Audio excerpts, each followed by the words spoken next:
Good afternoon, ladies and gentlemen. We are back with a weekend recap. A lot of stuff happened. College football, NFL. We have the commissioner of college football, Josh Pate, on the show right now. There's too much bubbling in the college football world. There's a lot going on. We'll talk about games. We'll talk about teams' performances, everything else. But there is a lot of talk about what's going on in the coaching world. So we had to have on. Listen, you guys get a heavy dose of Willie C. Taylor and Josh Pate on the Locker Room, which comes out every Wednesday evening, where we kind of talk about what our favorite picks are for the weekend. But this feels like, this feels like we had to have it. 08 economy vibes. Oh, In the yeah. college Yeah. football world. I think that was actually mentioned on the show this past week was the 08 crash. But tonight we got a doubleheader. We got Bills are headed to Atlanta to face the Falcons, and the Bears are up against the Washington Commanders. Hail Mary game back. We're coming back. So first things first, we cooked up a little parlay for the Bills game. We're talking about Josh Allen, anytime touchdown. Bijan, anytime touchdown. Josh Allen, plus 250 pass and run stats. Bijan, plus 100 rushing yards. Now, you can ride with the boys, or you can cook up something for yourself. But what you need to know is that FanDuel is giving all customers a profit boost token to use on either Monday Night Football game. So whether you think the Bills are gearing up for a rebound game against Penix after their loss last week, or you think the Commanders will really start to heat things up after Daniel's return, make sure to drop a profit boost token on either of those games to make sure winnings get even bigger. Just head to FanDuel.com/Bussin to get started. I like our parlay. I'm a fan of I think this is a big Josh Allen goes off game. It's 100 rush plus receiving yards for Bijan. That's not what it says on the card. It's okay. He said it's 100 rush. Plus receiving, so that's even better for you. So it doesn't have to be 100 rushing yards. It's rushing and receiving combined. Combined is 250. I think that's okay. So that originally got back to, I think that's what it was. Perfect. I know we'll touch on this when we get to the Locker Room. Again, Wednesday evenings, the boys and Josh Pate, the Locker Room on the Bussin with the Boys channel. I believe we collabed with your channel last week. Blowing up. But hey, 4-1 in the big games.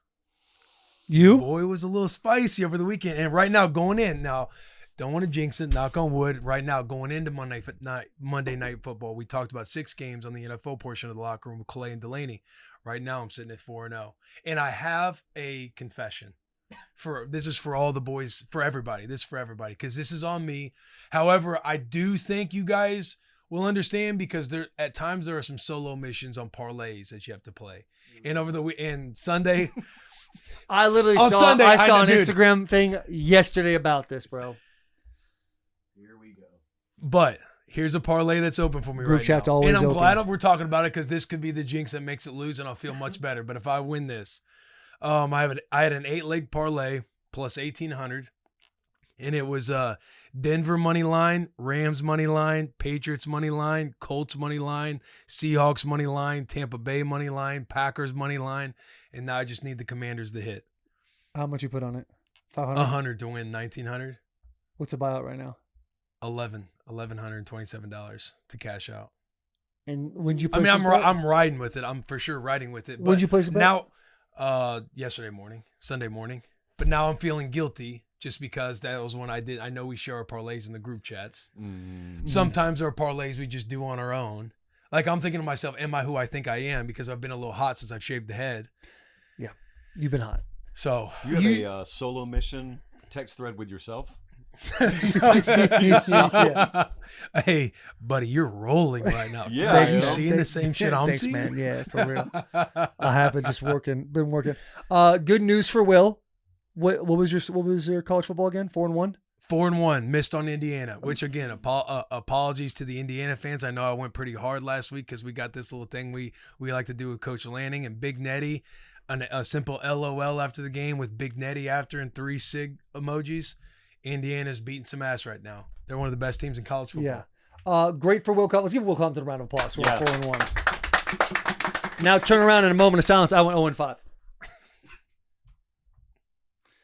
Buddy, the way the Red River shootout was taking place, and we didn't have much service, but we go away from that Missouri-Alabama game, and Alabama's up 10. And I'm thinking, I said it on ESPN, don't be surprised if Alabama wins this game by double digits. I felt really good about that. We walk away. We get through the tunnel, and finally service starts popping up. Everyone's just in their phone, and Will's like, ooh. Shows it over. And Missouri loses by 3. I'm literally trying to speak in existence for the Yeah. next 45. I think the line was like 2.5, right? It was a 1.5. Yeah, I I tell think it Taylor, was I'm 2. like, It might hey, have been 3. It might have been a push. Bama's up 10 right now. Yeah. But Mizzou has the ball and they're in Bama territory. So it was one of those situations where they score fast. I don't know if they in a spot where they got an onside kick it. We didn't get to see the ending of it.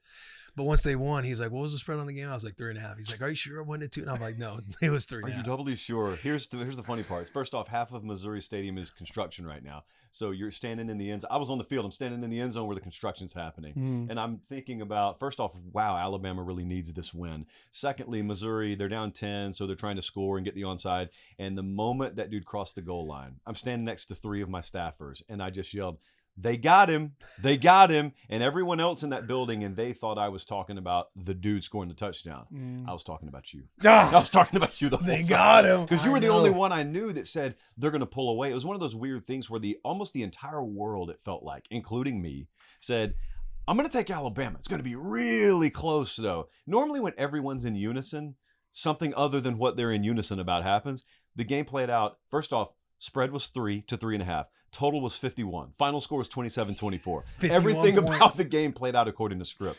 Yeah, man. And It was- anybody knew when that was in the tunnel. We get in the car service to go to the airport. He asked the next person that he sees, "Hey, what was the spread on the game? Was it 2.5?" 2.5? Like, I'm literally no, I trying to think get it's somebody to agree with 3.5. me. But I think it was 2.5. We get on the plane. Because I'm thinking of myself. Because I've already gone through the games. I'm like, oh, I'm 0-4 right now going into Michigan USC. The actual Yeah. FanDuel app tells you it was 3.5, and you Yeah. hit them up. Hey, I got a guy I think here you in guys Dallas. messed this up. I got a guy here standing outside the carnival ride who says he swears it was 2.5. Yeah. Are you And guys dude, sure? And then we the- get on the plane and he genuinely asks again out loud, and I'm just kind of chuckling to myself, like he can't take this loss right now. I couldn't take it because I'm thinking to myself, at the very least, win one. Yeah, Because I've been at the top of our it's been very close between the 3 of us, but I've been sitting at the top and I'm thinking to myself, eventually it'll fall, and I know it and I feel it and I know it's gonna come, but when it's actually happening, you're like, I really didn't prepare for it. I just said the words. I didn't emotionally prepare for this loss that I was about. then to you're take place. 0-4 going into Michigan USC, which what we got to witness on the locker room was the confidence, the self. The locker room. I think if you look that back, I'm nervous. I even say Yeah. I'm nervous with this game. Like they match Yeah. up really well with us. What they do well is what we don't do well, and vice versa. But I thought at the end of the day, like toughness is gonna win, and I it was did. right. And it Yeah, did. I was right. Toughness Yeah, won. The Toughness tougher won guy that game. won. Like- Lincoln Riley won. As much as I want to sit here and beat my chest about Michigan, like the thing that makes me so prideful in Michigan is like when the back's against the wall, they scratch and claw and fight, and you're gonna walk away. You're missing a limb, broken leg. You're gonna be beat up when you play Michigan. And that game, we had our guys getting hurt.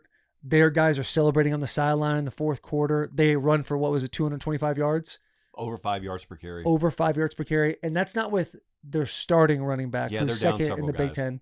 That's not with their second string. That's with a walk-on running back, and the missed tackles. So yeah, we got our ass beat. Good news, we're 0-0 this week, and I told JP this before we started. I'll be putting a 2-leg parlay together. Just it'll be Michigan money line and South Carolina money line because we're in Cocktober right now, baby. We got to get it done. I think. Don't you guys have a bye No, we play Washington this week. Yeah. this Washington, week? yeah. Opened up at I 5.5 thought you had point a bye favorites. before Washington. Opened up at 5.5 point favorites. In the big house? In the big house. Washington got down 21 to Maryland. And came last time they back. were on the road. I know.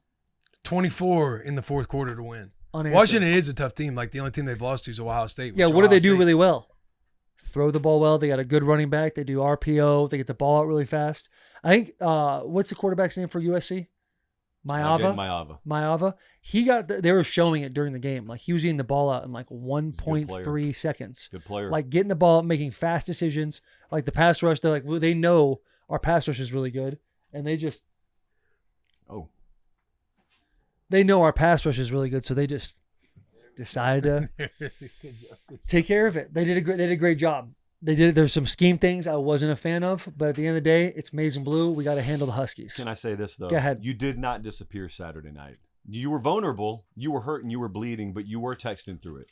I was texting through it. And there were a lot of parentheses after the text. you were texting through it. I just text Pate. I'm like, I'm so sorry. Because his whole thing was, I got a Michigan problem until Michigan proves me wrong. And I'm like, hey, I'm so sorry we let you down. Literally the next play, Bryce Underwood to Marsh, 64-yard bomb. We're probably touchdown. We're back in it. We're probably not. Yeah, we're probably not. Like, we're trying to reverse psychology through the text. I'm like, that text message did exactly what I needed to do. Because remember, All we needed was a stop. Yeah, that's all we needed. After the Nebraska game, for the viewers who don't know, you're laying on the field out there, and it's tough. You've lost, and I've lost a bet. You've won. I go in the Michigan locker room with you. You're celebrating. You're holding up the Bussin Bowl trophy. Everyone's happy in there, and I just kind of got to stand off on the side because I'm the only guy in that whole room that picked Michigan to lose the game, but am in the Michigan locker room after the game, and everyone keeps making eye contact with me.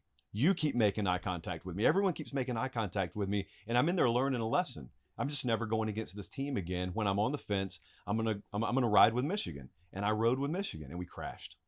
We crashed. This is what it feels like. Yeah, good news. Were you riding with Michigan for the Michigan problem, or did you, in your heart of hearts, think Michigan was going to win that game? Kind of both. The model liked Michigan. I thought I liked Michigan. I had the Michigan problem to overcome. So now what do? I'm probably going to pick them again against Washington. I don't really know what to do. I feel like no matter what. Because, see, I thought Kansas may have Texas Tech on upset alert a little bit too. So I said it. And then I get text from the Texas Tech staff after they blow them out. Hey, bro, you helped us out. Thanks.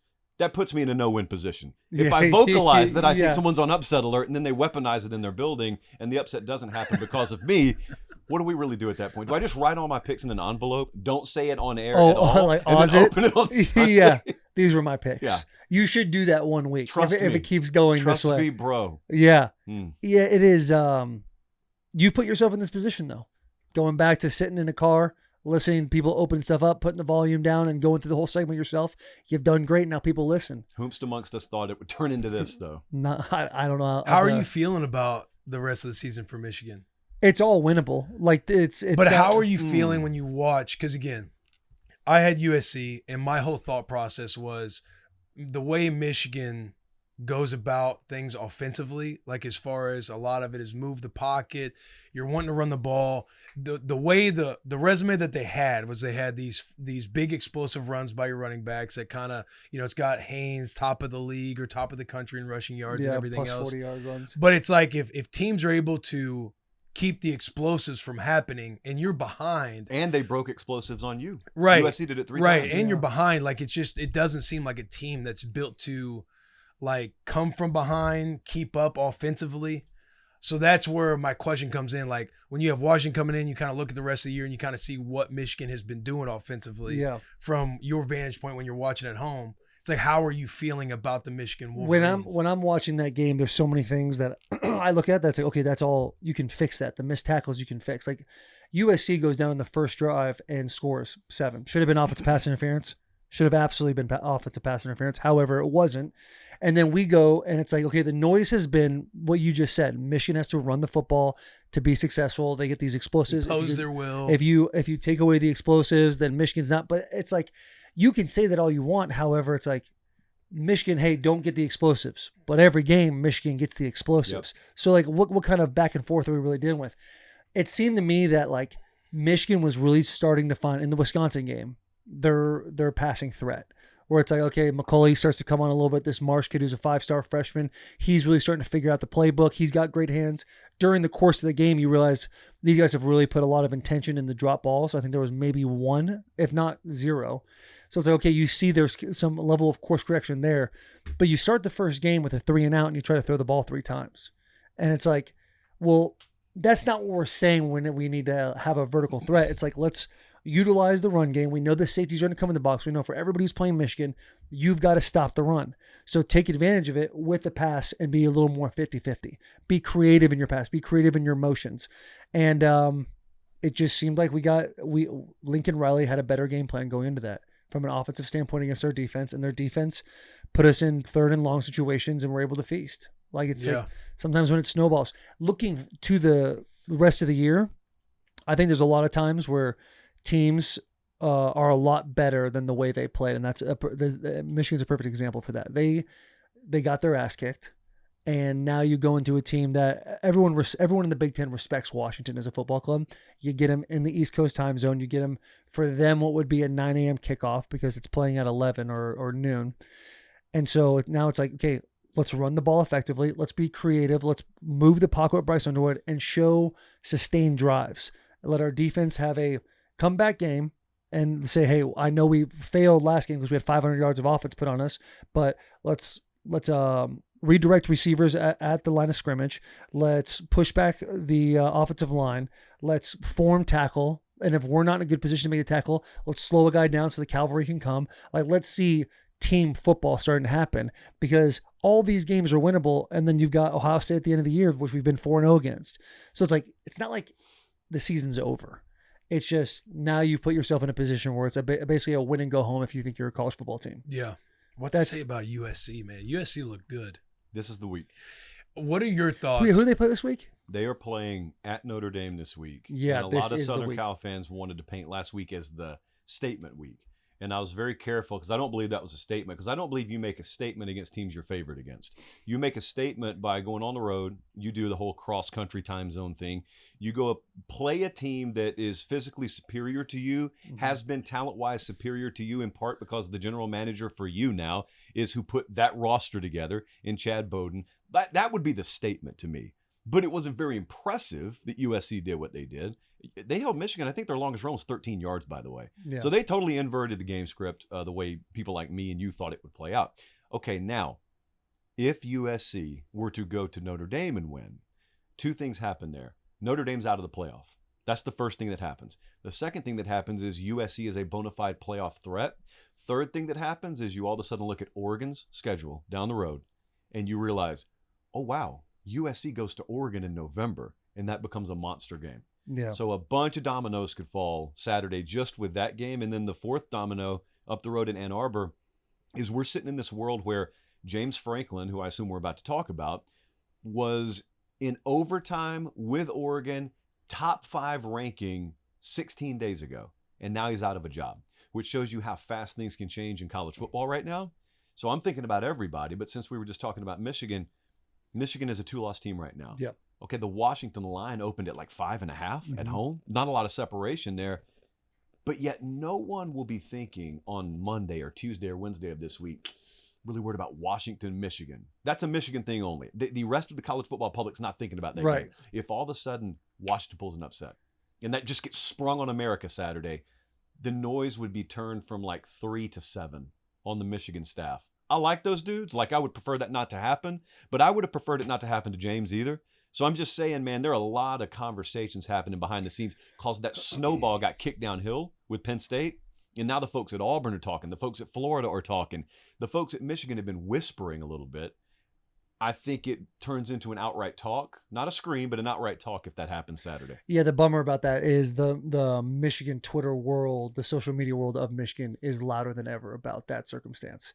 And I think you got to essentially win out to Ohio State for the fan base. I don't know what goes on behind with everybody else, but like for me, like as soon as the game ends, text Sharon, hey man, keep your head up. Yeah. Got to keep it going. Yeah, like I want to be very clear. Hopefully everyone's healthy. Yeah, I want to be very clear. So when we're talking about this, like I think a lot of this is insane. I thought it was crazy the way they were talking about Ryan Day last year. I learned it doesn't matter what I think because I learned I'm not making decisions in these athletic departments. And in some cases, boosters are. In other cases, administrators are. So what I learned to do is just echo the reality. The reality, regardless of whether I like it or not, is there's going to be a ton of noise around him if they don't win Saturday and if they don't keep on winning. Like I think 8-4 puts them on very thin ice with hot blades, and they're a 2-loss team right now. Yeah, and here's let's go down the world. Can you actually pull up? What was I going to say to pull up? I forget what it was. You mentioned something. Anyway. I started going down the avenue of like, okay, what's our recruiting class look like? What kind of things do we need? We're a top 10 recruiting class. Yep. You have a lot of key freshman, sophomore guys that are playing already that are showing a lot of like, oh, hey, we got some guys coming up. What happens? And you got Bryce Underwood. What happens if that staff isn't there next year? Okay, remember this. So 2 things are happening. Firstly, Michigan recruits itself. That's the first thing. They're banking on that, rather. Yeah. That Michigan recruits itself. Guys are there for Michigan, not for one coach. Whether that's real or not, that's what they're banking on. Number 2, the rule just changed in the NCAA. It was, up until about 5 minutes ago, if your coach gets fired, your entire roster can enter the portal for the next 30 days and your class falls apart and whatever. Now the rule for your roster is you got to wait till the next coach is hired, which may or may not be legal, but that's the rule right now. So your roster is not going to immediately evaporate. Number two, Michigan is very, very well bankrolled. So I think before they ever made a move, in a hypothetical alternate universe where they made a coaching move, I think they would proactively make sure all their guys are locked up and taken care of financially, roster-wise, before they ever touch the coaching staff. So Yeah. I don't really see this cataclysmic falling apart of the recruiting class, falling apart of the roster, unless guys are just so loyal to your current head coach. This goes for anyone. Unless they're just so loyal that they want to make a statement. Yeah. You fired my guy. That's why I was here. I'm out. Some of that may happen with Penn State. I don't know what's going to happen with Penn State's roster. You see, I think Penn State had like the number 2 running back. Yeah. Number 1 running back. I thought that hitter kid was the number 1 running back. 2026. This is 2027 running back. Got you. 2027 running back. I think even before the game, he's like, I'm not 100% committed to Penn State anymore. After James Franklin gets fired, he's now decommitted from Penn State. So yeah, I mean, there's a lot of things that happen just other than a head coach decides or a program decides to fire a head coach. All these kids are looking at that and be like, okay, I want stability in my life. One thing I didn't realize that's so important when I was going to college is like, is the head coach going to be there for all 4 years when you're there? I had to go through 2 head coaches. You were able to play your whole career with 1 coach. Yeah, a lot of recruits are pretty. I guess. Look, I can speak for myself. Like I committed mainly to the coaching staff. I feel like a lot of recruits basically commit to the coaching staff. I know everybody says like pick the school, and that could be great advice.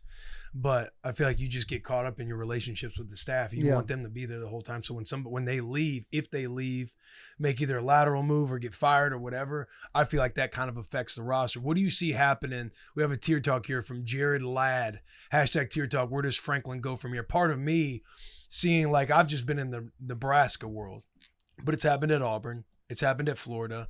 But when Nebraska fired Pelini because they were so fed up with 9-10 win seasons, then you just see the decade downturn of what Nebraska and the fans and the world has had to go through since firing Bo Pelini. Where do you think Franklin goes from here? What do you think it means for Penn State? Do you think Penn State's just going to hit when they get this next head coach, whoever it may be?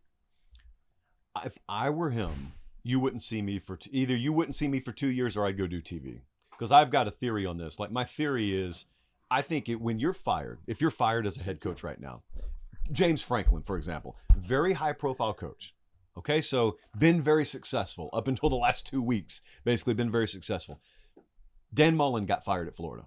Dan Mullen did it right. Dan Mullen went and sat on TV for a few years, and you're just a genius on TV. You get to be the one who second guesses. You get to be the one who doesn't have to make the call and live with the consequences. You just get to commentate. You get to do what we do all the time. All coaches sound like geniuses on TV. All coaches' stocks go up on TV. Go sit on TV. You're making buyout money anyway. They're going to have to pay you $50+ million. See your family. Go sit on a beach every now and then. But also what you do privately behind the scenes is you circulate sort of your James Franklin 2.0 plan. Or here are the lessons I learned. Here's why it went sideways at Penn State. Here's how I'm going to acclimate to the new landscape of college football if you hire me. Here's who I'd hire, blah, blah, blah. Then you wait and you select the on-ramp back to coaching. That's what I would do. I don't think he's going to do that. Everything I've heard is he's looking to get right back into coaching. Like maybe the UCLA job, for example. Maybe he looks at that and says, I think yeah, that UCLA I want that. job's already taken. That's actually true. The UCLA job looks okay right now. Yeah, I think. Well, yeah. I'll get that. I'm confident. Look, if everybody else is on board with it, Is that a state college area code? Wow. People are calling. if the entire college football world's on board with it, I'm good with UCLA just being 2-0, and they've just they get to reset their season with this interim head coach because they've been on fire just these last 2 weeks. Yeah, I can get on that. I think UCLA might have to be ranked now. They're an undefeated team. Yeah, they're undefeated right now with him as the head coach. They are what I needed South Carolina to be. It's Bruin-tober. It's not Cocktober right now. It's Bruin-tober. Yeah. Then again, Oklahoma comes to town Saturday, so let's see. Anyway, Money line. yeah. Oklahoma money line this week. Oh, sorry, South Carolina money line. Yeah, my fault. Yeah, it's interesting. But also for Penn State fans celebrating this in such a way, do you feel like I don't blame grass them. isn't greener? Yeah, I get it though. that's where I sit there and think. Like I had a close friend of mine, Jeff D'Lo. He hits me up. I think I think he sent me a clip of yours and was just talking about like it being wrong. He's of the camp of happy Franklin's out of there. Yep. It needed to happen. He fails, or as this is on the banner, 1-18 against top 5, top 10 opponents or AP opponents. And I'm sitting there messaging with him. I'm like, hey, I feel you, bro. I promise you, I feel you. But the only experience I have is same kind of thing. Like a fan base was so fed up with Bo Pelini. I was like, now I don't think you guys go out and hire, like an average coach. Like we ended up going out and getting Mike Riley. That kind of started the ball. And then we completely whiffed on Scott Frost. I don't think that'll happen because they have the resources. They have the funds. There's got to be a sure thing out there. It doesn't matter if you got, billions of dollars is different, but it doesn't matter whether you're well-resourced. If you're paying $50+ million to fire a guy, or you're just getting rid of him, even if you didn't have to pay the buyout, although that's reality. So you're paying the buyout. There's got to be a definitive upgrade, right? For you to be confident. So I understand Penn State fan sentiment. First off, you're looking at Ohio State and you're saying to yourself, man, I invest emotionally like my buddy Mike does.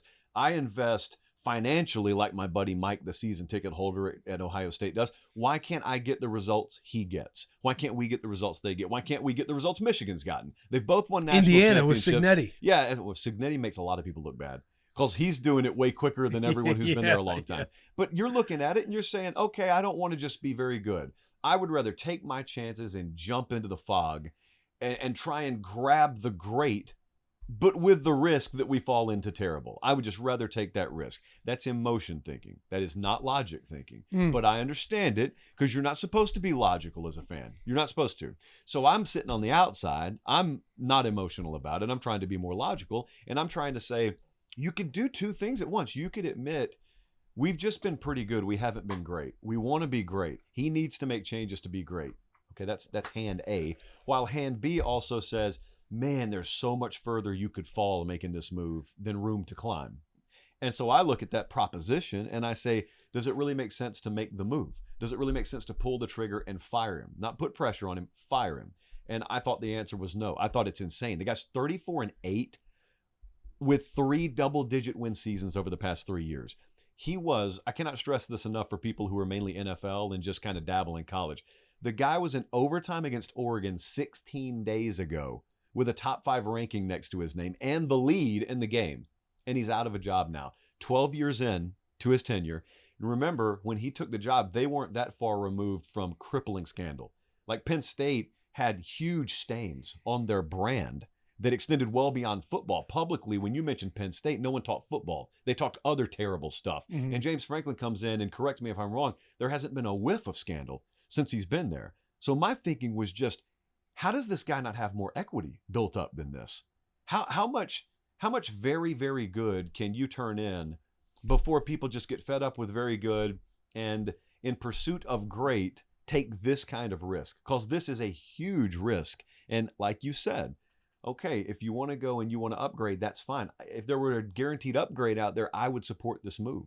James Franklin himself logically couldn't push back on this move if you told James, hey, so-and-so is available. Like Nick Saban, Kirby Smart. Kirby Smart's available and he wants to come to Penn State.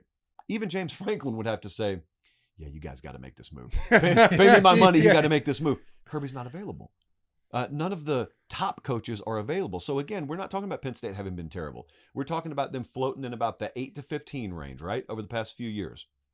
So to upgrade, you've either got to go get one of the top 8 coaches in the country, none of whom are going to leave where they are right now, or you've got to have such a surefire candidate out there. Maybe it's a hotshot coordinator, or maybe it's a coach that, I don't know, is like re-emerging on the landscape and you're going to be his final step. You're hiring for the next 15 years. I don't see that.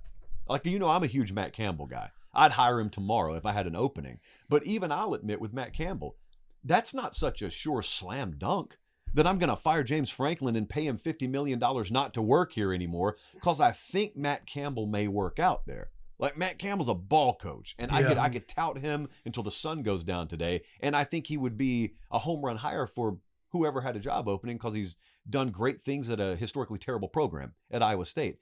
I don't know that I'm paying $50 million to get the other guy out of the seat just to find out, though. That's where my head's at. Yeah, you have to know, okay, we're getting ready, we're making this big of a move in 16 days.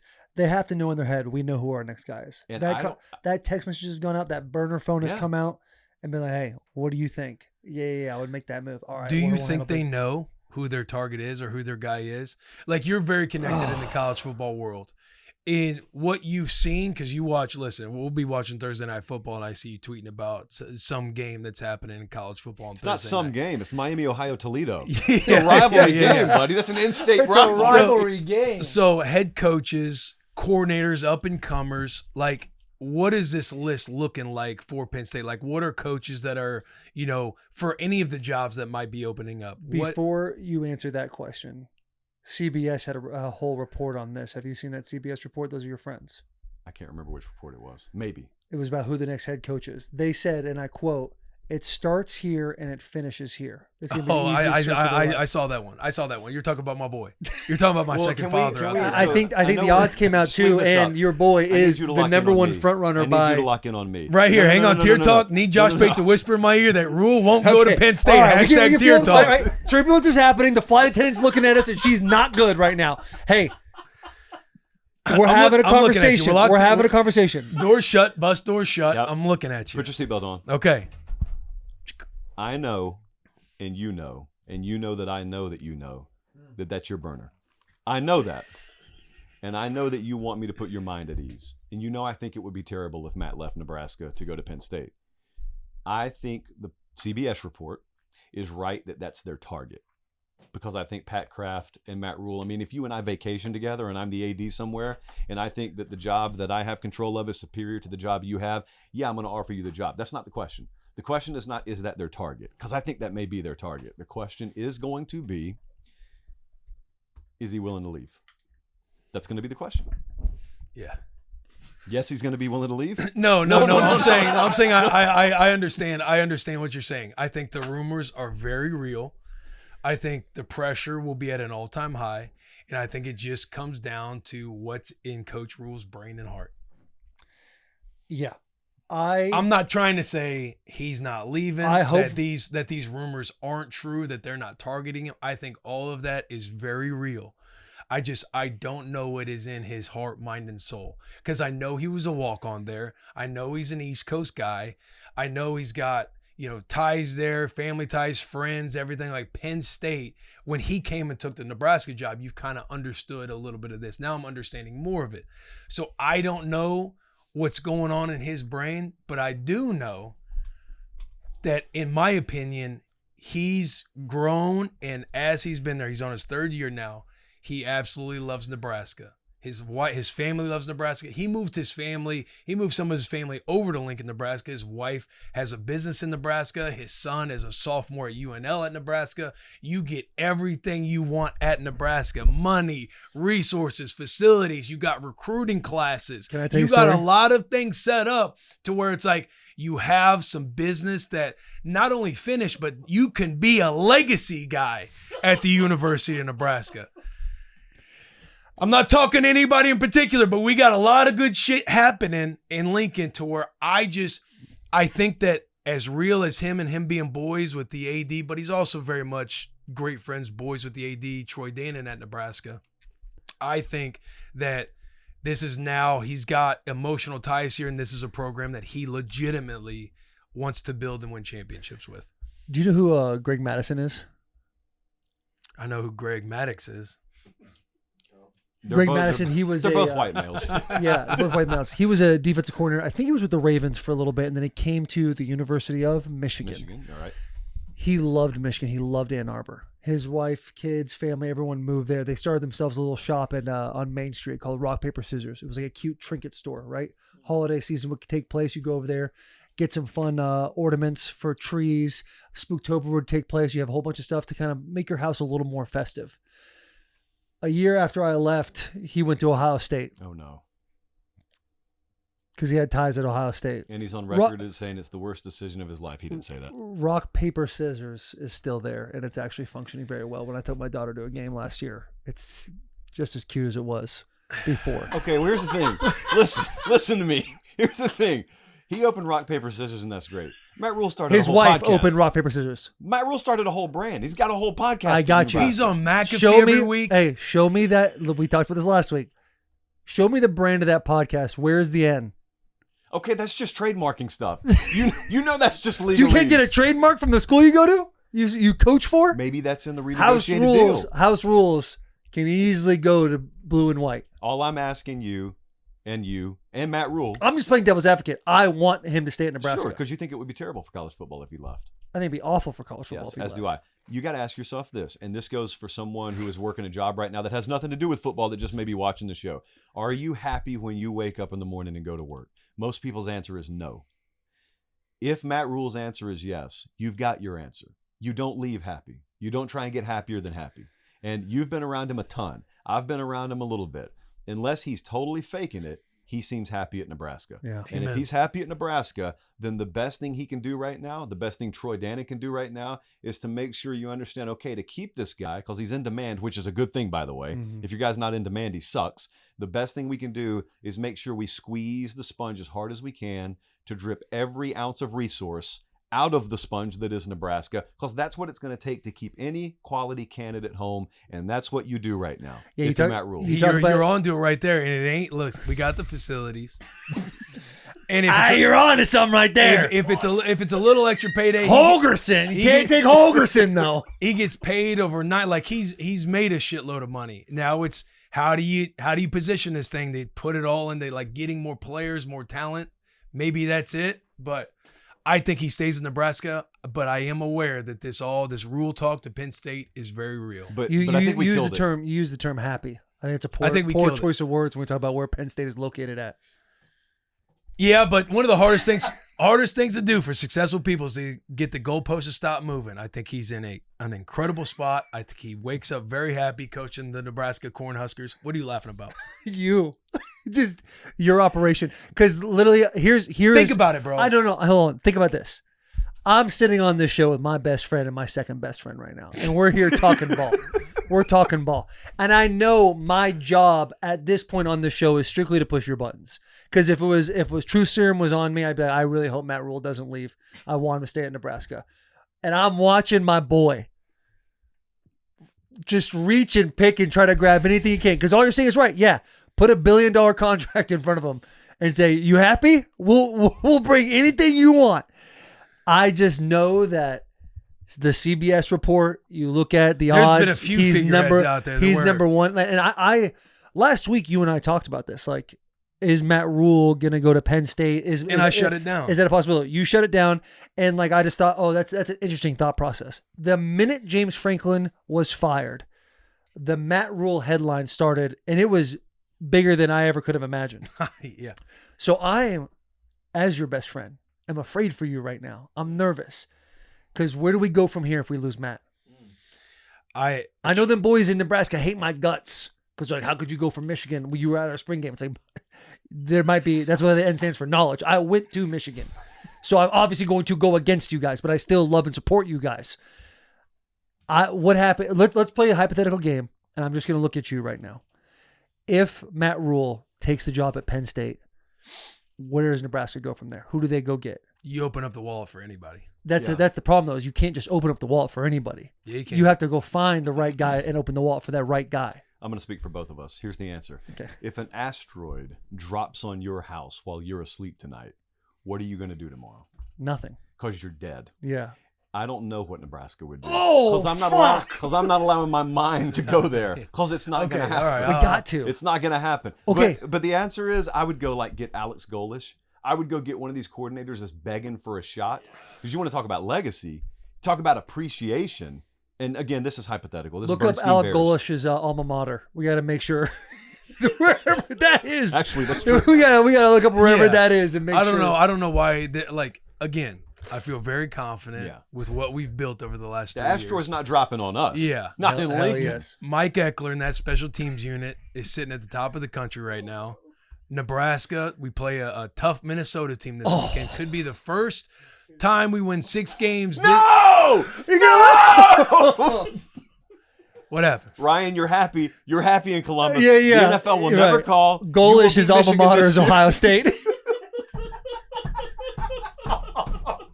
Why do they keep doing this to us? I mean, Ryan Day's not going anywhere. That's No. good news. That's He's there good news. forever. unless a Penn No. State situation happens. That fan base would never turn on him. Never. They would never turn on Last him. year, they're like, oh, we lost to Ohio State Yeah. or Michigan. All good. Who's Yeah, Alex so it's gonna Collins? win. To a Nebraska coaching search conversation. Buddy, you always knew that's exactly where this would go. We spent 3 minutes on Penn State, maybe 3 minutes on Penn State.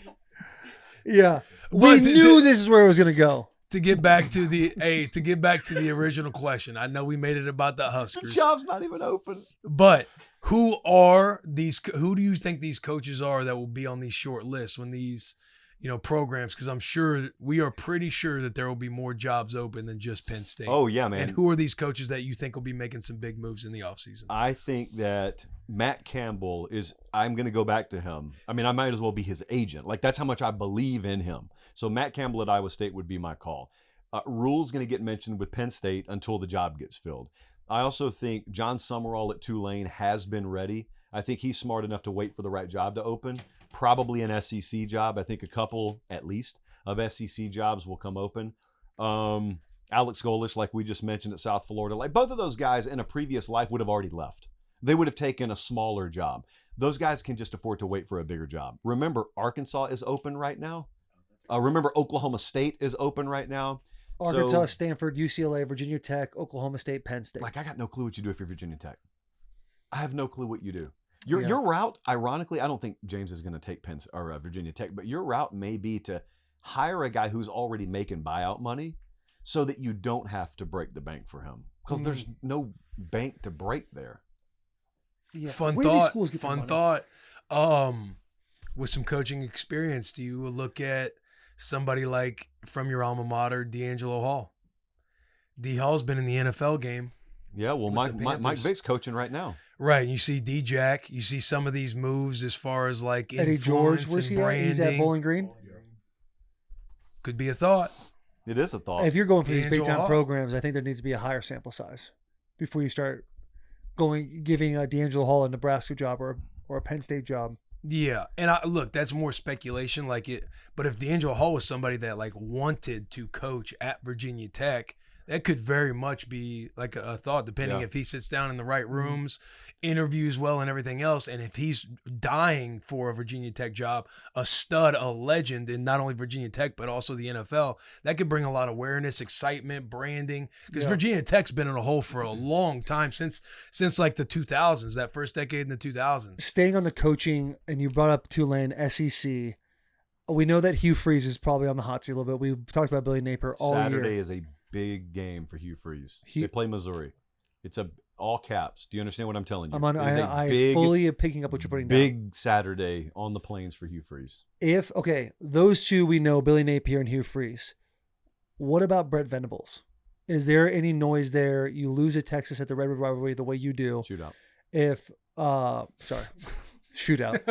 If Mateer's thumb doesn't get better and they go through this SEC process, where it was kind of a hot seat situation before the season started. Yeah. Before Let's say they Mateer lose got to the there. Gamecocks. Let's say they lose to the Cox. What's the rest of Oklahoma's schedule? Let's just say it. All ranked teams. Okay, so they're in a Cock Movember type of situation. Soon-ember? Let's just call it a tough schedule. Yeah, let's Yeah. say Let's call it it's a tough schedule. Let's say it doesn't go the way they want. Is Brent Venables, who was kind of on this like theoretical hot seat before the season started, is that a situation where there's a vacant job at Oklahoma? Yeah. Okay. Yeah. That's another one. I could have took way less time to ask that It's question. another one that's not on the radar yet because they started the season hot. Right. You're looking at. I've tried to tell you guys like 2 weeks ago. I've been alluding to this. Oh my the reason God. it's Their schedule sucks. That's the reason it's going to be South insane. Carolina, Yeah. Ole Miss, Tennessee, Alabama, Missouri, and finish with LSU. That you got a good season going 8-4 there. If you go 8-4 against that, that's a good season. Here's the problem. Something called the recalibration of expectation, a theory I have not presented on the show yet, has happened with Oklahoma. If Oklahoma lost to Michigan in week 2, people would have never recalibrated their mentality to think Oklahoma could be a contender because they would have had a loss already. Yeah. But the problem for Oklahoma, ironically, is they beat Michigan. So people forgot their preseason expectations and they recalibrated on the fly. And all of a sudden, Oklahoma became a contender. Well, then John Mateer got his hand hurt, and then they lost to Texas, and now people aren't thinking 8-4 is okay. Now people are thinking 8-4, given what my recalibrated expectations were, would be a disaster. We need to get rid of him. Now, you may think that's crazy or not. Again, I think it's crazy James Franklin just lost his job, but it doesn't make him any less unemployed this morning than he is. Yes, I do think Oklahoma, they believe they've got the entire infrastructure in place, which they do, by the way.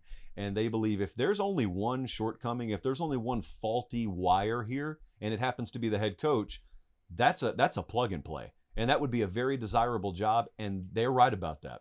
And I've talked to some coaches about that. Now, Oklahoma's looked at a little bit differently in the SEC. Like Oklahoma is the program that has this overlap of rough around the edges, blue collar, roll up your sleeves mentality that some coaches love, but it overlaps with that SEC money. And other places aren't like that. Like other places, they're rich and they know it. Oklahoma's rich, but you can tell they're first generation rich. Like they still wear jeans. They still tuck the t-shirt in. There's no belt on. There's stains on the jeans too. So you know they've been out working in the back before they come in for dinner. That's kind of how Oklahoma is. So I say all that to say yes to that. And then there's a big question on the screen up there if you want to ask me that question, because I got an answer for that one too. Is Mike Norvell safe? I got no idea, because they'd have to pay him $60 million. Because when the Alabama job came open, Jimmy Sexton fleeced FSU and got them to sign a renegotiated deal that puts Mike at about, I think, 59 and change million in buyout money if they were to fire him this year. Now, here's the plus side. He did take a 1-year reduced salary, so you only have to pay him 6 and change this year, and then he goes right back to 10, I think. They have lost 8 conference games in a row in a god-awful ACC. They can't get up for any games except Alabama. They got up for them this year. They're not built, like there is no future there because they've just relied on the portal. So they haven't recruited anything. So even though it's bad this year, normally it's bad, but maybe you look ahead and say, okay, when our young guys become juniors, we'll be good. They don't have that there. Right. So I don't know, man. With 23 transfers going into the year. Yep. Yeah, that's brutal. Going on coaches that might go to bigger and better jobs, possibly Texas Tech, McGuire. Is he a possibility at a Penn State, in the hypothetical world, to Nebraska? Hypothetically, Nebraska. Hypothetically, I wouldn't an leave. Oklahoma, Michigan. I wouldn't leave there if I were hold him. on. There's a hypothetical world. There's a more hypothetical world with Michigan than Nebraska. Wait a second. So on the hypothetical tree, the maize and blue I lights was- are above the red I one. was with you on the hypothetical. You're like, more. I'm like, I'm seeing odds that it's the search starts and ends with Matt Rhule, and you're like, hypothetically, like it's even bigger. We'll see who's laughing at the end of the season. He took the knife out of Penn State's hands and gave it to you, and you put it in his neck. It's crazy. A tale as old as time. A tale as old as time on this bus. Hey, you know what we need to do? Oh, Joey Hey. McGuire's son is at Nebraska. That's good. That's news to me, actually. That is that No, that's real, true. Sherm? Yeah. No, that's real. He's on his staff. Yeah, he's on the He's on Coach Rhule's staff. Things might be up in Nebraska, hypothetically. Hypothetically. Hypothetically. We've already gone through a coaching change and everything. I just went Equalizer with Denzel where he takes the gun and points it back at him. I'm just thinking to myself, bro, we're having fun. We're having a good time out here. Listen, Lubbock, Do you think Texas- he'd leave? No, you shouldn't leave. Okay, my bad. I want to take you guys out there. I don't know that business regularly takes either of you through Lubbock, Texas. I just don't think you guys regularly like travel through that part of Texas. So it would have to be a one-off. Their facilities are off the charts insane. They've got unbelievable money out there. Cody Campbell, all those commercials he's doing, like that's the same guy that bankrolls Texas Tech. He is tied into Texas. Joey was a high school coach for like 30 years. He's been a coach in Texas for 30 years. Most of those were Texas high school. So he's kind of just uniquely woven into the Texas culture. And so the jobs I think he would leave Texas Tech for were if the Texas job or the A&M job ever came open and they offered He's staying him. in state. Yeah, like I just think he fits there. I think he'd be a total fish out of water at Nebraska or Penn State or whatever. Anything about that opened Oklahoma? up. Maybe Oklahoma fits. Just a small little. Maybe Oklahoma fits. Because you talked about the blue collar, but we got money, the whole thing. But yeah, Texas Tech. Texas Tech's awesome right now. They seem like true contenders. Yeah, well, that's like 'cause we they could are. actually see them playing in the national championship. Yeah, them and Indiana both. Yeah, You can't see through them right now. you really can't. Kurt Signetti, buddy, I love him. I think he is hilarious. You know how bad His name is coming up basically any potential job that could be happening. Yeah. So what do you see with Cignetti? It makes sense that his name would come up. Like if I were Penn State, I was talking about Matt Campbell so much. I got to tell you, because I left out some context, I would call Cignetti before I call anybody. I don't get the feeling Curt Cignetti's just in a hurry to leave Indiana for Penn State. People don't realize how much money he makes there. He's making as much at Indiana with his renewed contract as James was making at Penn State. So you're already matching the dollars. You've got way less pressure on you. You are now, and as long as you want to be the face of Indiana football, there was no before you. Right. There is no shadows. You are Indiana football. And also, do we just know that he is dying to go to State College, Pennsylvania? I don't know that. I've actually heard the opposite. Now, maybe if some other jobs came open, maybe he entertains that. But what other jobs would he entertain? Well, I mean, we just got the news that Michigan is gonna come open. Like Michigan is highly likely to come open. I would look at yeah, I'm just saying. You think Cignetti would want to go to Michigan? Dude, yes. The Michigan job is. Dude, Michigan You're job not turning would that be- down. No way. Now all of a sudden. He could be sitting in this chair less than a year from now. Yeah. Welcome to Michigan. You'd want him over Sherrod Moore, right? No. Sherrod Moore is he's woven in the fabric, a national championship coach. I mean, he was the head coach during Penn State, during Maryland, which I said in the national championship year was going to be the hardest game. Ohio State. Like, he was a part of those. I wish he was on the sideline in Nebraska. That's it. That hurt people. So I do have a question. What we just saw with Penn State and James Franklin, like the whole very, very good. These years, obviously, he didn't win a championship there, but Dabo Swinney, could there be any movement with Clemson if they were to drop, just another real game? You know what I mean? If you're they're joining to lose a couple more games, but if they lose another bad game, like what are there conversations happening at Clemson? Not that I know of. That one would be off the radar, out of left field to me. I know when you say conversations, I know what you mean. There are absolutely conversations of, hey, what's our future going to be? But not conversations of, hey, we got a meeting tomorrow morning, 10 a.m. We're about to discuss immediate termination of our head coach. Yeah. No, I don't think those conversations are happening. Like North Carolina, though, with Belichick? Oh, I mean, think that's I think that's going to be a one and right? done. That's a no-brainer. But you got to think about how many jobs we're stacking on top of each other right now.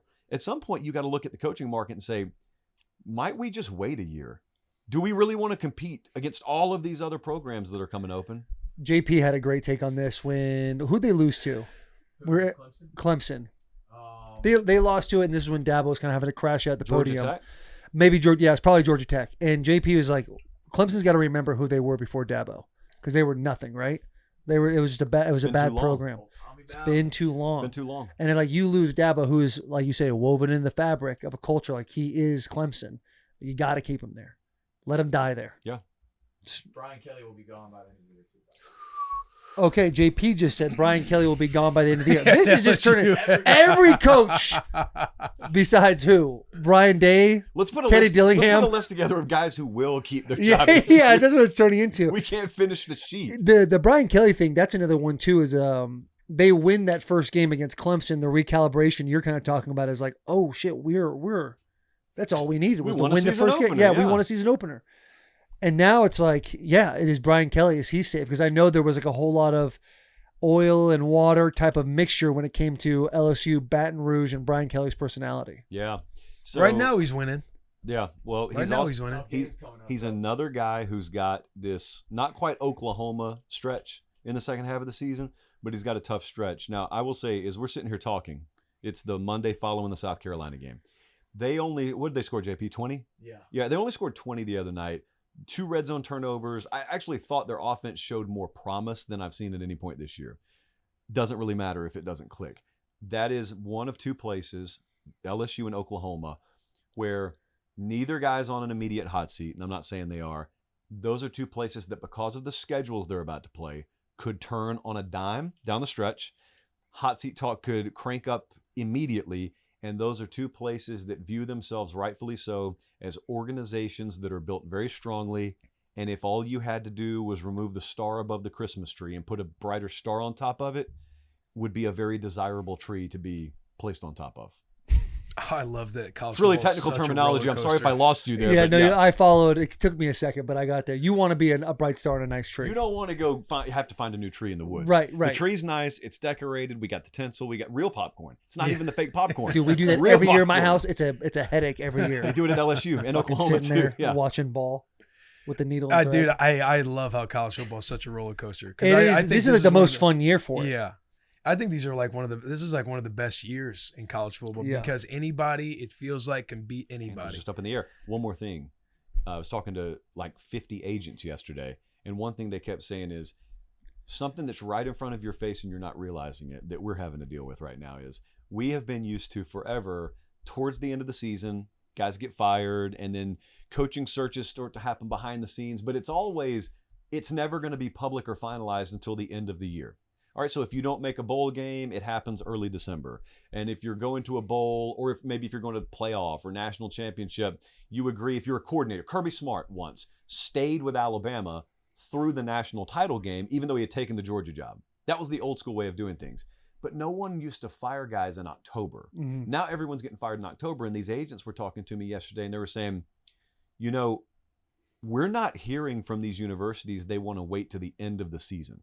They want to do the search now. To walk that through to a conclusion, what that means is, theoretically, if Penn State were to try and go get Cignetti or go get Matt Campbell or go get someone else, they want it to happen during the season. Mm-hmm. I don't even understand how that functions. Yeah, so if they went and got Matt Campbell, we'll use his name, would they say, okay, we've hired Matt, it's November 5th, Matt Campbell's the next head coach of Penn State, and then Matt Campbell just goes to Penn State, I think or does he coach I- at Iowa State for the rest of the? I think last he two games? coaches, like, say they're in the college football playoff. Like, he coaches through, or maybe, who knows. But Iowa State. he's finishing out the year, but it would probably work the same fashion it would in like the NFL, to where somebody's going to leak it. It's not going to be the team coming out saying this is going to be our next head coach, because to your point, what's probably going to start happening is these coaches, these staffs are going to be interviewing during the season, Right. over Zoom, on the phone, they won't be flying and going face to face unless, because that right You there, gotta come to again, them. you're gonna that's Yeah. going to get leaked. It's all going to get leaked, but staffs are, like, head coaches are going to be interviewing on the phone, on Zoom during the season. Not just head coaches, but like coordinators as well. Yeah, Who's the OC from Missouri?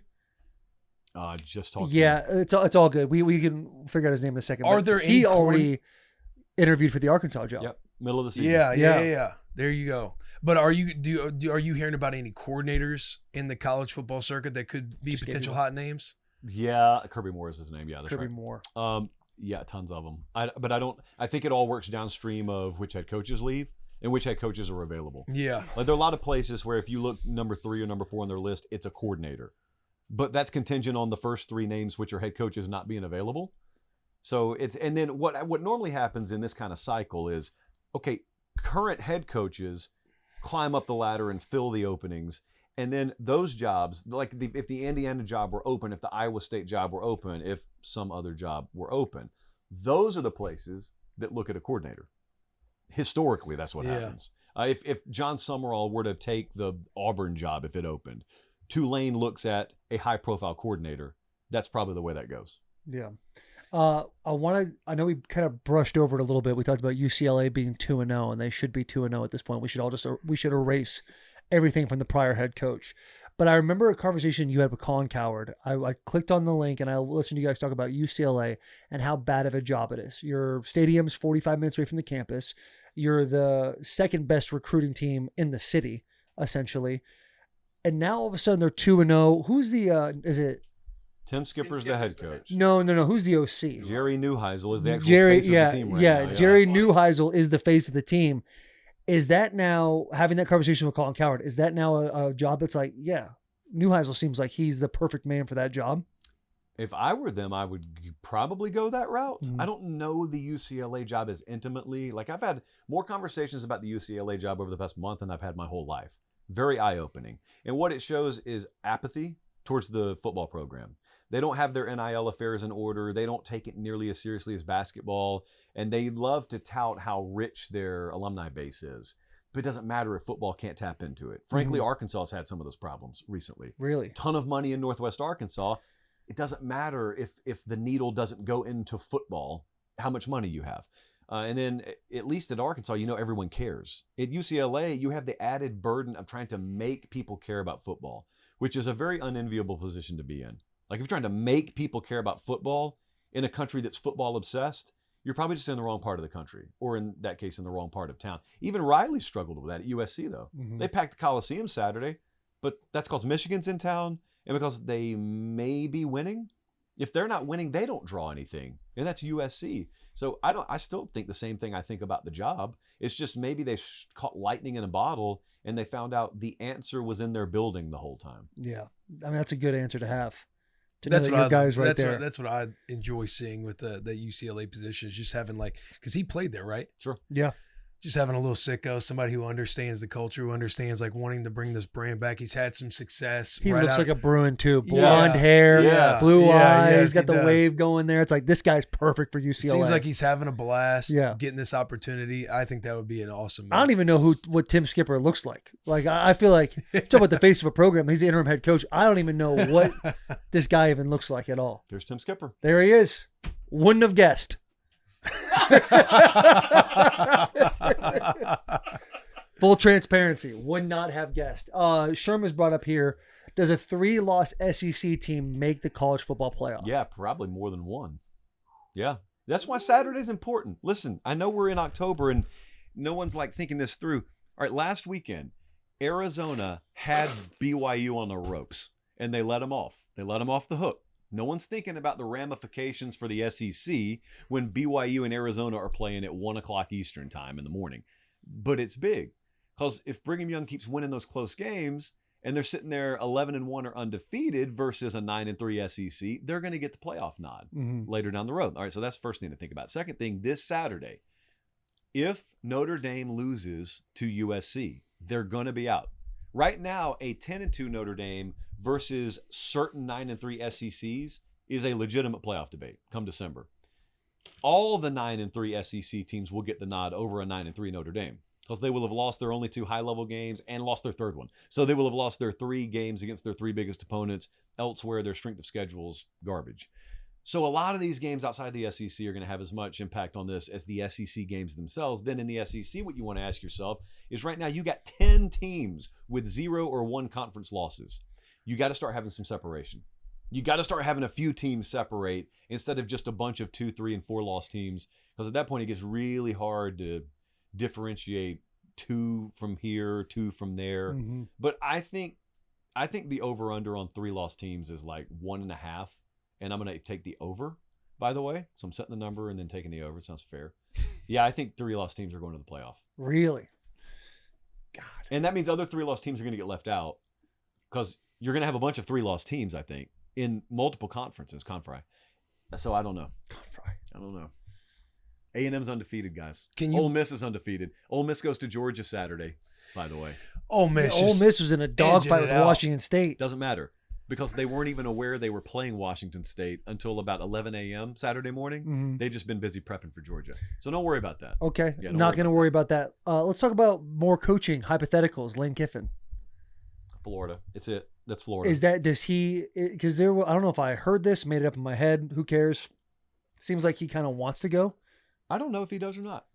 I think he did once upon a time. Mm-hmm. He may still want to go. I could find you people who know a lot about that situation who would swear he'll take the job. I was of that opinion. Yeah. Okay, we also know he has talked a lot publicly, including in a documentary that just got released last week about how woven into the fabric of Ole Miss he is now. He moved his family there, this and that. That could be BS. He could be lying to you, or he could mean every word of it. Yeah. I don't know. Can you bring up the AP 25, top 25? You just want to look at it? Yeah, I want to look at it. I just want to get his opinion on a couple of things. Because he's got the commissioner's poll. Yep. That slowly is making its way as the number one poll. And then the AP catches up a couple of weeks later. AP catches up a couple of weeks later. We're bringing it up here. Twitter, interesting way to go about it. Yeah. What an opportunity you have at the bottom of this list. Yeah. Cincinnati being 24, Nebraska being 25. Oh, to correct it? To correct the historical record? And also, it's like, in your mind when you were breaking down all the college ball, like thinking about an Illinois being unranked because they've gotten mopped by Ohio State and they got mopped by Indiana, USC being a one-loss team, that one loss being to Illinois, who even though they did get mopped, their 2 losses are to the number 1 and the number 3 team in the country. Like when you're looking at the AP poll, who are they missing on this week? Who do you think it's like, hey, is Illinois ranked in your commissioner's poll? Where else on the chart? And for the love of God, are you moving up Georgia Tech? Georgia Tech's probably about. I haven't done the commissioner's poll. It's Thursday, so I like to marinate on these things. We don't want to make emotional decisions. You're right. But I do want to say emotional comment. I do want to say the Notre Dame Texas conundrum confounds me a little bit. Texas and Notre Dame 2-loss teams. Texas I think was 21st. Notre Dame's 13th, and Texas has 2 losses just like Notre Dame, but Texas has a win over Oklahoma, a top 10 Oklahoma. Notre Dame's best win is what, Boise? Or Arkansas? Like they don't have a quality win. I guess they're saying because their losses are to top 5 teams, then that kind of carries more weight. But at some point I'm asking, doesn't winning the games matter? Like you lost to good teams, okay, but the key word there is lost. And Texas just beat, I don't know. I'm not that upset about it because they're both 2-loss teams. But I still think Vandy's a little bit too low. Because I don't think Vandy was in the preseason anything. Yeah. And so what I think people are doing with Notre Dame all the way up at 13 is I think they are reverting back to their preseason expectation of Notre Dame, and they're also projecting. Because now everyone who thought Notre Dame was going to be good, they're looking for any reason to believe Notre Dame's good. And by the way, they probably are good. And now they're projecting they'll keep winning. So we're gonna proactively bump them up to 13, whereas Vanderbilt didn't think they'd be up there. We begrudgingly had to put them up there. The moment they go lose to Alabama, we'll knock them down. And meanwhile, they open as a favorite against LSU. Vandy, a point spread favorite against LSU in the Fall Don't Lie Tour game of the week. Yes, 11 a.m. kickoff. I may walk to the game. Yeah. I also think it's crazy that Washington's not ranked. Yeah. Their only losses to the number 1 team in the country. They weren't invited to the party. And they were in that game too, regardless of what the score says. Like they had opportunities to win that game. Are you on board with Oregon potentially being on fraud alert with their only key win being Penn State? Because people are saying, "Oh man, the Penn State win is fraudulent now." I look at that the opposite way. Do either of you think that Penn State would have imploded had they beaten Oregon? No. I don't either. So if Oregon caused that, I'm not going to knock them because the team they killed played dead the following 2 weeks. I'm going to credit you for killing that team. So no, they got beat by a good Indiana team. Like at every turn, people are trying to find a way to cut the legs out from under Indiana's resume. Maybe Indiana's just really good. Maybe Oregon's just really good. That was an impressive win though.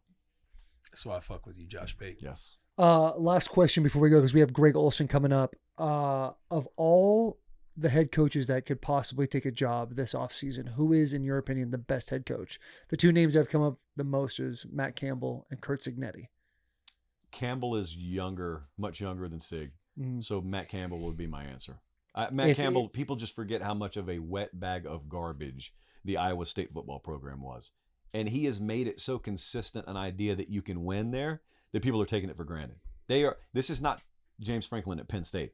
This is a historically terrible program. And Matt's won there. They went to the Big 12 title game last year. They won 11 games last year. They're down 2 starting corners, lost their nose guard and tailback in the game the other night, down to their 3rd-string kicker. Like, that's the reason they're losing right now. They have no depth. Plus, they just sent 2 wide receivers to the NFL draft.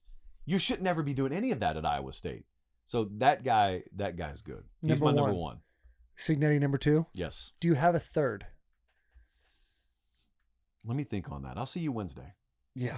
This has been eye-opening experience. Every single job in college football is open. Yep. Isn't that crazy? Except Nebraska. Yeah. Oh, hey. Is there anything about Beamer? Should we be worried about Beamer at all? No. I don't think so either. I don't think so either. After that I'm just Oklahoma asking. win Saturday, he'll be fine. Yeah. October. Last year. Hell yeah. What happened? 9-3. That's right. Josh Pate, everybody, breaking down the college football world. We're going to take a quick break, and then we will be talking NFL with Greg Olsen. All right, boys, quick break brought to you by Form Energy. Form Energy delivers best-in-class taste with natural flavors and zero sugar. Form Energy has natural caffeine derived from green tea and comes in a variety of flavors. Available flavors are Screamin' Freedom, which is Rocket Pop inspired. I kind of had a little bit of that one this morning. Grape Smash, Blue Blitz, Orange Fury. You cannot go wrong with these flavors. They're now available at 7-Eleven nationwide, and from October 13th through October 22nd, you can find Form Energy for only $1 at 7-Eleven with 7 rewards. Perfect for those who put in the work. So if you're a person who wakes up in the morning, gets a workout in, puts in a full day's worth of work, gives it their all when they get home, you are a Form Energy guy. Form Energy, we do the work. We are also brought to you and sponsored by Row. Row is a 2-in-1 prescription treatment for guys who need a secret weapon against softness. Row Sparks can give guys bigger, thicker, stronger, longer erections because they get fuller faster. After Row Sparks dissolve, they work in 15 minutes on average, and if prescribed, new sexual health patients get $15 off their first order of Sparks on a recurring plan. Connect with the provider at row.co/bussin to find out if prescription Row Sparks are right for you. That's ro.co/bussin for $15 off your first order. Are you fumbling the ball when it comes to getting a confident clean in the back in your end zone? Make the right play, call an audible, and switch from dry toilet paper to wet extra large. We are sponsored by Dude Wipes. Why? It's simple. Wetter just cleans better, and Dude Wipes are wet and extra large, so they clear, never smear your rear. So when you got to go number 2, be sure to bring the number 1 product in clean, Dude Wipes, the GOAT of cleaning your keister. Taylor Lewan, he hadn't been reading these ads because he had to go take a toozy break, and you know what he's cleaning his keister with? Dude Wipes. Available on Amazon and at Walmart nationwide. Dude Wipes, best clean, pants down. Let's get to Greg Olsen. Hey, boys. Greg Olsen, Taylor Lewan, how are you, sir? I got a treat for you. Are we rolling? Oh! What do you think we're doing? Game planning. Salt, pepper, sugar packets. Hey, salt and pepper, that's in the NFL. We don't do that in youth football. We Oh, we have that's my some bad. different calls. We can't tell you about them right now. Hey, I see you, Luke, on the drawing up the game plan. 4 linebackers on that little clip I saw. Yeah, it's just a 4-4. Luckily, the production company blurred it out, so they didn't see exactly where we were lined up. Perfect. I can't give all the secrets away, you know? I'm trying to get off whatever. Me and Luke I was streaming my computer to my television so we could watch film, and I can't get it off. How do I get it off? Oh, there we go. I got it. All right, we're back. What was the We're back, boys. before we get into it? What was the result of last week's game? 32-0. 32-0. And I know, hey, listen, I know we don't coach the score, we coach the process. Talk to me about the tackling, the coverage, operation on offense. Like, I need to hear it all. Luke, we'll start with We you. played a wing T team, so not a lot of coverage. We had one ball that almost got over our head, but luckily we had a good pass rush. The tackling was good. Greg's, what is it? They had 28 plays for 26 yards. Yeah, 28 plays, 27 yards. Gotta love that. Luke, when you're We dealing, gave up 1 first down on a little jet. They actually had a nice little concept. They formation, whatted us and ran a little shotgun speed pop, and our kids were all chasing the back, and they kind of just popped it to the fast motion guy, and he got around our edge. That was their 1 first down. now is that where you're getting in Luke's ear, or you're pretty confident that he's going to get the defense corrected? We got to make some adjustments. Well, the reason, I'll be honest, I didn't get in anyone's ear because I coached the D-line, and our right end was the one who ran inside and didn't keep the edge. So it was actually my fault. Now, when you're looking at your league, we know the NFL is a copycat league. Can we say the same thing for Pop Warner? You see that jet sweep and you're like, hey, maybe we should throw that in our bag?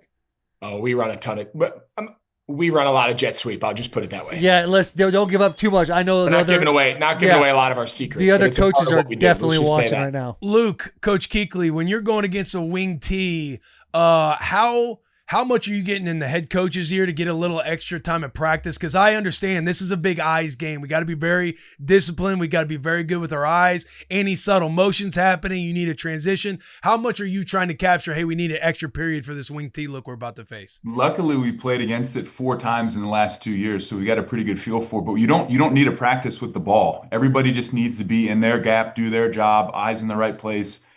And if you try to make somebody else's play in the wing T, that's when the ball pops. So when we practice, we don't practice with the ball. Do your job, play your gap, play physical, and tackle the guy in your gap, and it's pretty straightforward. It's a no ball period. It's a no ball period, boys. Yeah. You guys, I know the season's coming to an end, right? We're getting close to the final. Wednesday's last game, man. Last game. Do we got playoffs? Is there champions? Like, oh, this is just, we got to win this one, put a bow on top of an undefeated season. We got to win and just put a bow. This team is good. We knew they were our last game of the season. They're good. They've only lost one game in overtime, so they could be undefeated. They're good. They got some talented kids. They're well coached. This is probably going to be our biggest challenge of the year. What about this team do they do so well? I know you guys, I don't know if you've watched too much film yet, but are they big motion or are they just, our guys are as They good got a as your couple good guys? athletes with at this age, obviously, when you have a couple good athletes, you build everything around them. So we got to work cut out for us on defense. They got a good back. They're a quarterback. They can run. They can throw. They're fast. So we got to get hats to the ball. We got to tackle. We got to get these guys on the ground because they got two kids that on any play they could score. Coach Kuechly, what kind of chip are you building on your shoulder? Because what I'm hearing, the rumors on Reddit, there's a lot of message board chatter talking everything else, that talking a lot of shit about your philosophy, the way you coach ball, saying you close the fridge with your hip, lay on your tummy at night, do a lot of things that, again, they're building a lot of bulletin board material. I'm wondering if you're hearing the noise and how you're approaching this week. Hey, we do the same thing when we talk to our kids about. We don't worry about the outside noise. We believe in what we do. We believe in our scheme. We believe in attitude, effort, and intensity. And we believe in the game plan that we put forward every week. So all that bulletin board material, how I close the refrigerator, I don't think it really matters. Are you the type of coach that whenever you're getting stops or tackles for loss, you're yelling at the other sideline saying, Google me, look me up? Like, Hey, what no, type? That's for thank you for saying that about. That's it. That's like what Signetti does. He said, Google me. I win. Yeah, and he's a dog for that. This is a question for both you coaches. If you follow college football at all right now, there's a lot of head coaching jobs being lined up. A lot of people maybe being plucked from one place to go to another. A lot of rumors are swirling around the Pop Warner culture that Luke Kuechly is one of the head guys for a head coaching job in that I don't know league. what rumors you guys are looking at right now, but your Reddit sources, I don't think are super true. We've got pretty Greg, good off-field hey, you see, I asked a situation. question about you leaving. Now Greg wants to stand up too. No, I didn't like that. I was sitting and he was standing. It made me feel very uncomfortable. Is this Greg? Are you concerned about Luke Kuechly taking a much deserving head coaching job in your league?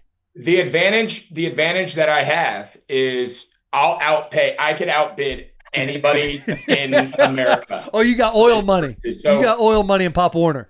yeah, I'm like Texas Tech now, right? Where we're just outbidding everyone for players, softball pitchers, facilities.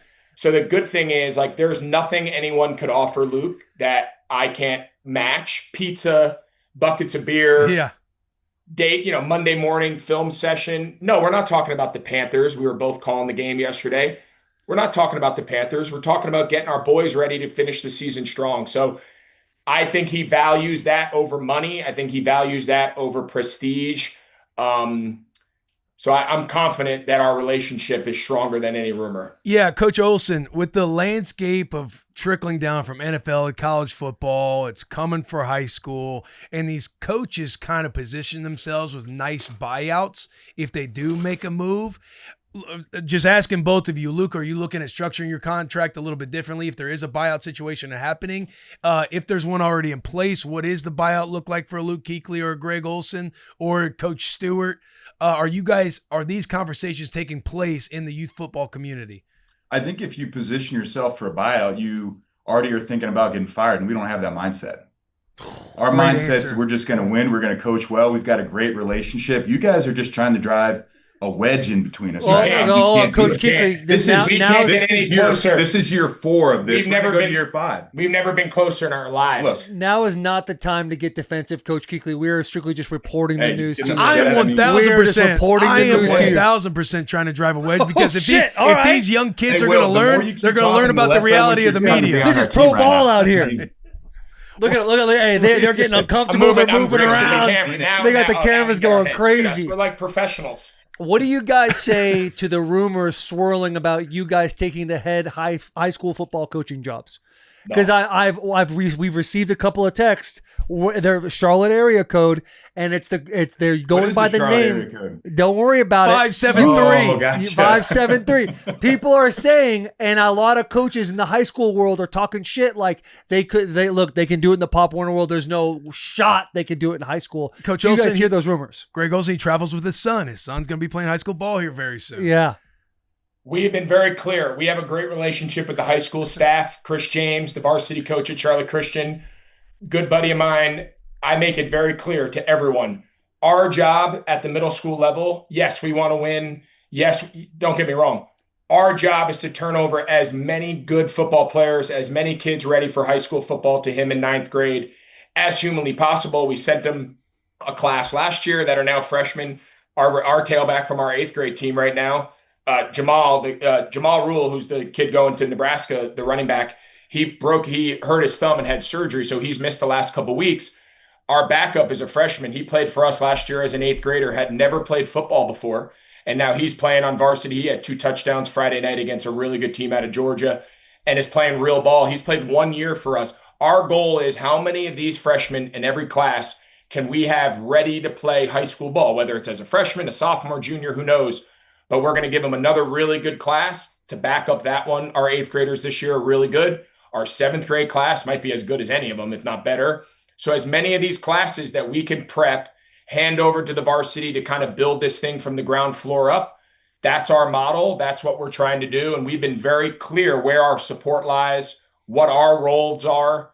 We are the farm system. We are the fundamental foundation of the Charlotte Christian football program. We take great pride in that. We believe doing it at that level and letting these kids grow up through the program is the right way to do it. It's the best long-term way to do it. And that's what we believe in. So it's safe to say you're, in the immediate future, let's just say 10 years. 10 years, they're going to have this farm system in place, middle school football, Greg Olsen, Luke Kuechly, Coach Stewart, just 10 years is probably aggressive. Okay, I didn't know. I didn't know what kind of future we're looking at over there. Doubling down on that, how old is your youngest son who is going to go through this process? 7th grade. So we got 5 more years. 5 more years. Well, they go to high school, right? 9th grade, correct? Yeah, but he's letting the fan base know. My kids are right now 8th and 7th. Okay. So I got my son after Wednesday. He's got 4 more years of high school football. He'll be a freshman in next fall. And then my 7th grader's got 5 years left. He'll have 8th grade and then 4 years of high school. So I got 5 more years after this until my 3 are all gone. And that's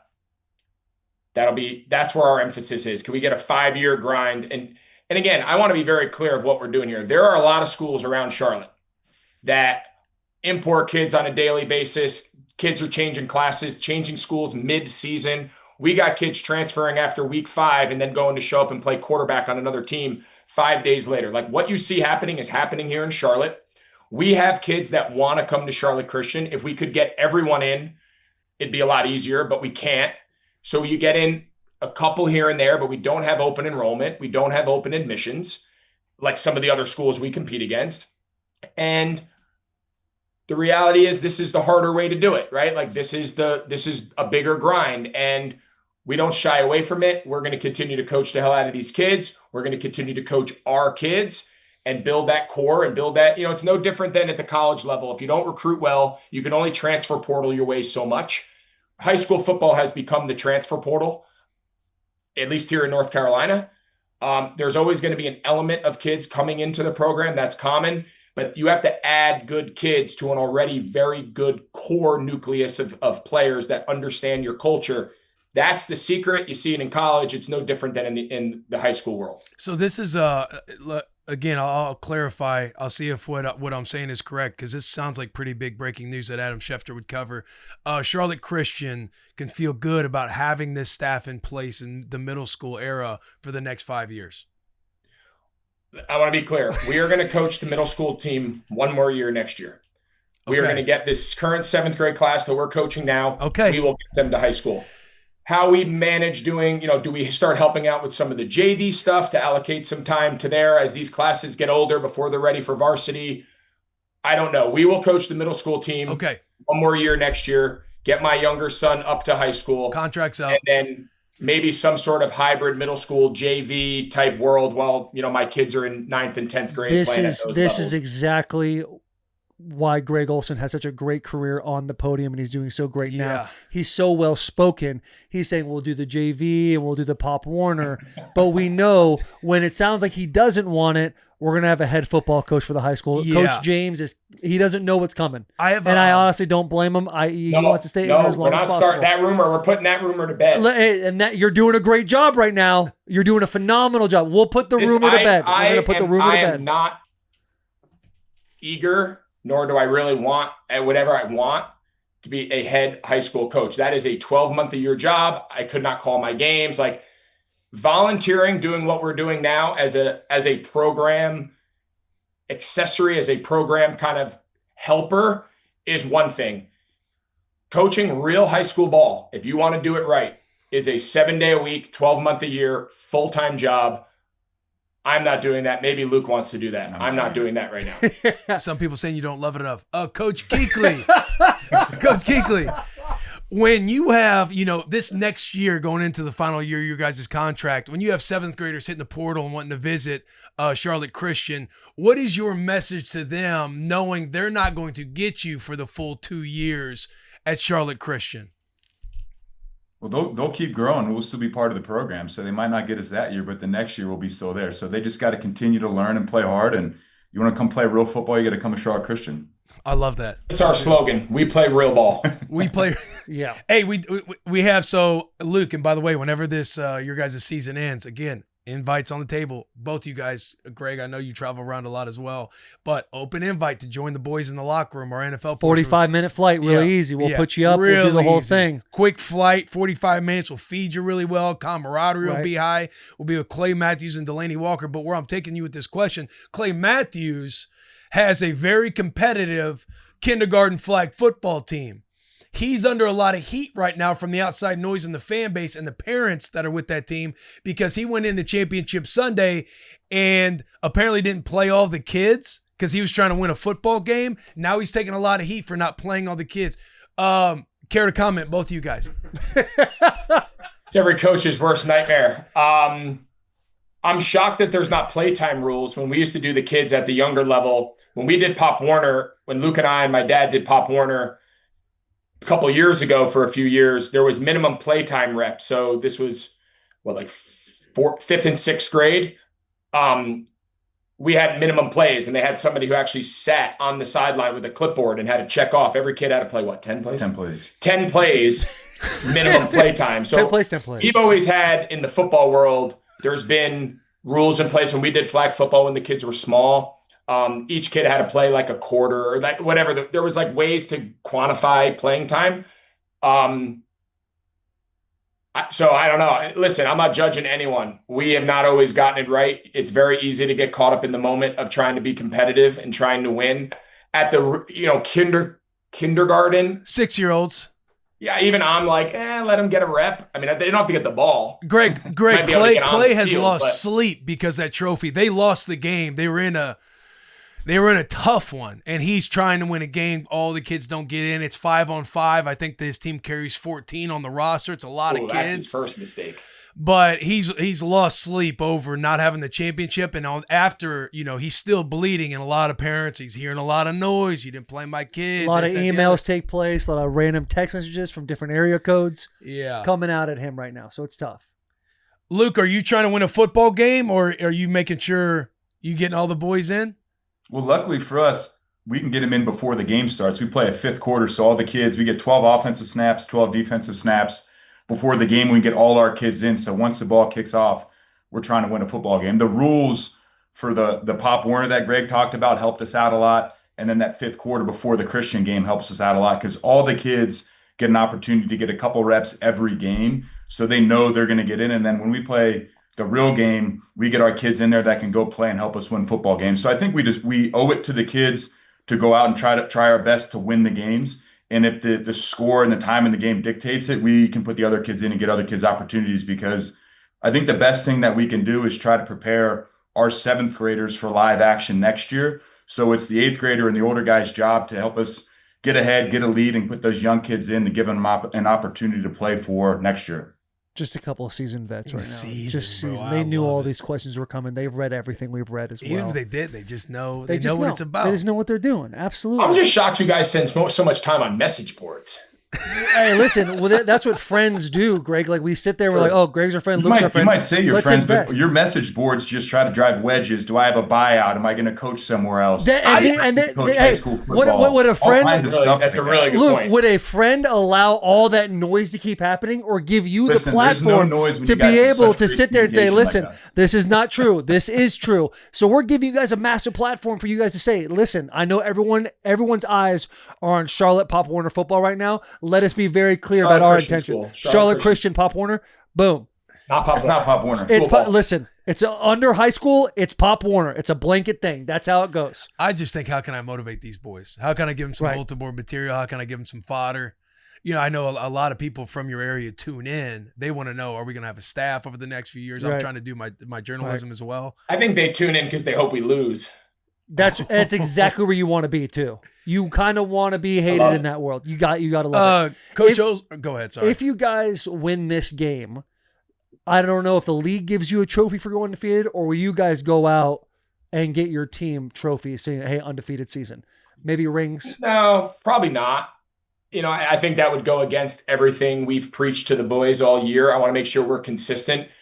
Like playing to win and being out there for the sole purpose of only caring about winning, I think are two very different things. Like we believe winning is a byproduct. Like winning is a byproduct of how we prepare as coaches and the plan we put in. And then winning is a byproduct of how we practice today. And then our film study that we're going to do after, and how we prepare and how we warm up and how we execute. Like we believe if we do all those things, winning will take care of itself, right? Like we will win if we do all of these things. But we're not going to sit here and say, rule number one, win. Because then I feel like we're losing all of the development. We're losing all of the pieces that we all understand prepares these kids to play in high school, prepares these kids to be really good varsity players at some point in the next couple of years. So if we win every game, great. If we don't win every game, fine. Like we understand what we signed up for. We're going to try to win. We're going to do everything in our power. And then after the game ends, sure, we'd be 7-0 if we were fortunate enough to win, or we were 6-1 if we weren't. And the conversation is, did we get better? Did we develop these kids? Did we develop an attitude and toughness around football that we can carry over into high school? Like, we want to make sure all those things are right. We feel like if we do all those things, our odds of our winning any given game, this game, 2 weeks ago, whenever it was, are in our favor if we play well. If we don't play well, this team can beat us. I tell you what, if I have an heir, I want to play for you two. You do. That's the thing. You do. I don't have an heir. I don't have a boy. I thought you had a boy. No, two girls. Two girls. Got it. They can come by on cheerleader squad. Yeah. Look, I'd love for him to cheer for your teams. I guess. Yeah, I'd love for him to cheer for your team. If I ever have a boy, I'm moving to Charlotte. Yeah. Perfect. You guys are all girls? All girls. 4 girls. Some in the water on that bus. I think it's the size really than anything. Just there's always a. I think it's a semen. Who is it? Cobb? I think it's a semen. I think it's but there's also like the. I think it's God's way of saying like you're too masculine. Skip a generation. Yeah. Yeah, you're too masculine. Yeah, you guys too much masculinity in that body. You guys were dogs. You guys were too much of dogs playing on that gridiron. We have to give you a girl to calm yourself down a little bit. I love that. You guys want to talk some NFL football real quick? Yep, I got 6 minutes. Perfect. That's all we need. I love it. Let's rapid fire. Panthers go and beat the Dallas Cowboys. Dallas Cowboys defense is absolutely terrible, but Bryce Young has himself a nice game. Are we going to be surprised after Bryce Young gets benched last year, playing better now? Are we going to be surprised when the Carolina Panthers give him an extension? Well, I think they got to figure out what they're going to do with that 5th-year option first. That's the big thing going into this offseason. And I think Dan Morgan and Brant Tillis and those guys in the front office are going to try to figure out what they want to do there. I think Bryce has played a lot better in spots. Obviously, he threw the interception yesterday. That wasn't his fault. It was a slant that got dropped. And I thought at the end of the game, Bryce took us down at with 6 minutes to go score and win. So he's played better in spots. I think all we're looking for from this team is just more consistency.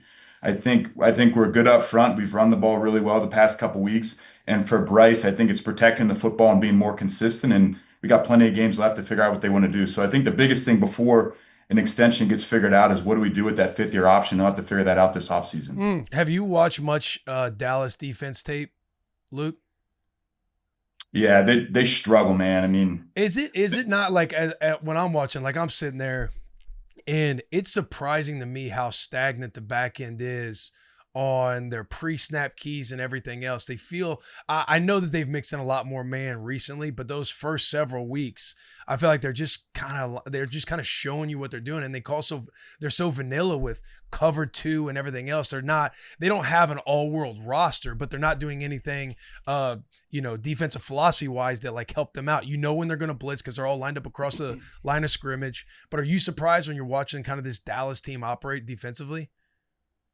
Yeah, I just think, watching it, especially last week against the Jets and then watching some of the game yesterday, a lot of just too high shell with 2 deep safeties. And for us, that's what we do best is run the ball from under center. So anytime we get that 2 deep shell like that, Bryce is either checking into a run or sticking with the run. And on first down, we were averaging almost 7 yards a play. And a lot of it was based on the run game. And then we had the ability to throw some play action off of it. And I think for us, you take a light box with our offensive line, what Rico's been able to do. And I tell you, the biggest thing for us yesterday is I think Dave Canales and Idzik have done a great job of dialing plays up and calling plays and calling them at the right moment. So yeah, Dallas has struggled defensively this year, obviously, but I think those guys on the offensive side of the ball did a really good job of calling stuff. Heading over to the NFC East, you got the Giants defeating the Eagles on Thursday Night Football, largely due to the creatine Caucasians, Cam Scatterboo and Jackson Dart. Do you think the way both those guys play, definitely not sustainable long-term. However, right now it's the most electric thing we're watching in football. Do you think they can will this Giants team into possibly being, I'm not going to say NFC East championship, we still have the Commanders there, but maybe a wild 7th, make the playoffs? Can you see it happening? I mean, I guess you could see anything happen. I mean, I saw them before Dart even took over, again, coming off what we're just talking about with the Cowboys offense, they very well should have another win. I mean, they lost by a 64-yarder at the end of regulation in a game they scored 40 in overtime against Dallas in Dallas when Russ went off and threw for 1,000 yards or whatever, So, I mean, we've seen them play well. I think their defense is really good. Obviously, Scatterboo and Jackson Dart now are the toast of the town, as they should. They're fun. They don't take themselves too serious. They're letting it loose. All that is all fun as long as you continue to win. But I think defensively, I think they're pretty nasty, right? I think the Brian Burns trade has obviously paid off. I know he was leading the league in sacks. Is he still? I don't need another one now. He was going into yesterday. I don't know where he stands now, but Abdul Carter, Kayvon Thibodeau's been playing well. Obviously, they got big Dexter Lawrence in the inside. So, I mean, that defense they invested in heavily is playing really well. And then obviously Scatterboo and Jackson Dart have given them a little juice, given them a little energy. I think losing Neighbors at some point, not having that go-to guy is going to catch up to you at some point. But listen, could I see them sneaking in as a 7 seed? Yeah. I mean, why not? I mean, we've seen teams that don't even have a winning record. We've been on one. We made a playoffs without a winning record. So you never know in the league. Would I bank on it? Probably not. I still think Philadelphia figures it out. I still think Washington is a good team. Dallas is a threat just because they're going to score 30 a game. You're going to have to win in a shootout. At least that's what it shows. So the division's still challenging, which always makes the path a little bit more difficult. What you doing to Cam Scatterboo in the A-gap, Luke? Play with good angle. He's a young guy. He's a rookie. You can't let a rookie run through you. Dude, hey, do you see the Zach Bond clip on the sideline? Back-to-backs, right?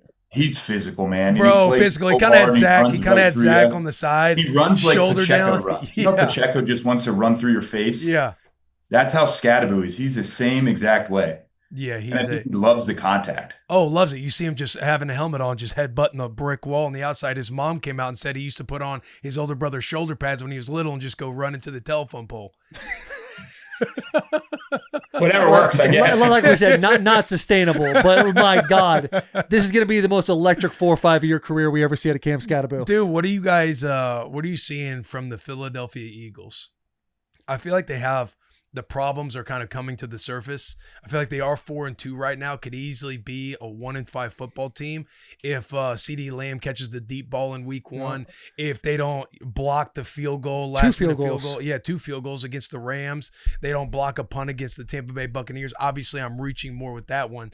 But to me, it seems like all the stuff is coming to the surface about the Philadelphia Eagles. There's a lot of frustration. It seems like Jalen Hurts is holding onto the football and just not spinning it when he has the opportunity. What are you seeing when you watch that game? Yeah, I've called a lot of their games over the years. I think their roster is as good, if not better, than anybody in the league. I think offensively, some of these conversations have been going on for a while. I think they still got to figure out their passing game. I think last year when Saquon's busting 75-yard touchdowns, what seemed like a weekly clip, at least through the playoffs it was, it can kind of hide little things. When you're that explosive in the run game, it makes up for some of the limitations in the passing game. Personnel-wise in the passing game, there's no reason they shouldn't be better. Talent-wise, the 2 receivers, Goddard, they got the best 2 tackles in the league combo. So they should be better. The thing that surprised me the most against the Giants was the defense. Like I that Vic Fangio, they're talented, they're young. I know that obviously they didn't have I don't think Carter played, right? Jalen Carter didn't play. And then he was out against the Giants, so obviously that made an issue. But like I think defensively is where they got to get back to being dominant, right? You look back at last year, the Super Bowl run, top defense in the league, a uniquely explosive running game. And then the next factor was we still could get vertical on you in the passing game to A.J. Brown and Devontae Smith and hit chunk plays. So like when your explosive passing game is your like third best thing you do, you're going to be hard to beat. I think that was last year's journey. So if the defense and they can't get Saquon going, now all of a sudden there's a lot more emphasis on the passing game. And I think that's the biggest difference between this year and last year. Yeah. I love it. I know you got to get out of here. The last thing I'll ask you about is Kansas City Chiefs. They got Rashid Rice back this week. They just had a dominant win over the Lions, who we all thought was the best team in the NFL. Are the Chiefs back? What do you think? I think they have a lot more weapons than they have in the past. They got Worthy, Hollywood Brown, Kelsey played well, Pacheco, Kareem Hunt. Looks like Mahomes was playing better last night.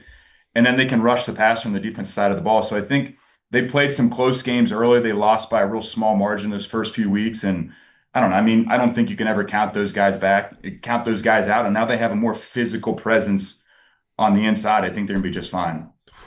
Anything sneaky you're seeing in the NFL right now that you're like, hey, this is a team that's going to, be the cream of the crop come the end of the year? I think Tampa Bay is really good. I do too. I think if Baker Mayfield's MVP. If they could ever get healthy. They didn't have anybody yesterday. I mean, they don't have a soul out there. And I know San Francisco obviously was too. So give them I hate that Fred Warner went down. Dude, I know. Disgusting. Sickening. He had a dislocated ankle. 49ers right? just seem like they cannot escape the injury curse, but this goes back years. But Tampa Bay, I mean, Mike Evans stand on the sideline. I think Godwin. They lost Mbuka and Beck. I mean, they have. I think Bucky Irving was out. Like, did Wirfs not play too? I know that Wirfs played last year. I caught the game. I got home from my game and I kind of watched it in passing as I was getting organized. But like the point being, Baker might be the MVP of the league right now in the top 2 or 3. He's literally willing them to win. And what are they, 5-1? I mean, they're really good. Yeah, that run on 3rd and 14, that'll get your piss hot from Baker Mayfield. My God. He is truly willing his team to win. Guys, good luck. I thought this was a nice treat. Bro. No, dude, this is awesome. This is everything and more you could possibly ask for on a Monday morning. That's my king. That's my king right there. When Fred Warner went down yesterday, it felt like any time, Luke would go down and I'm like, man, he's going to play the next week. Is he out for the season? It just kind of breaks your fucking heart.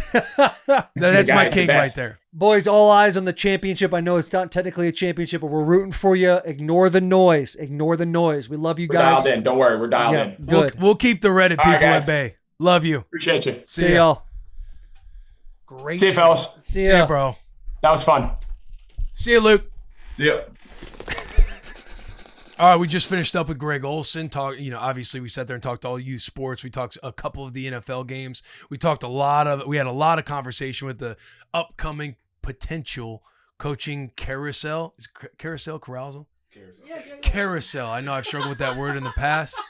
We'll get to a lot more football talk in tomorrow's episode. We're going to do a big time. We're going to be talking Spooktober. We're going to be talking checking in with the fans. A lot of our tier talk will be on tomorrow's episode because I know we only got to a couple today. We have a lot to cover. That'll be on tomorrow's episode.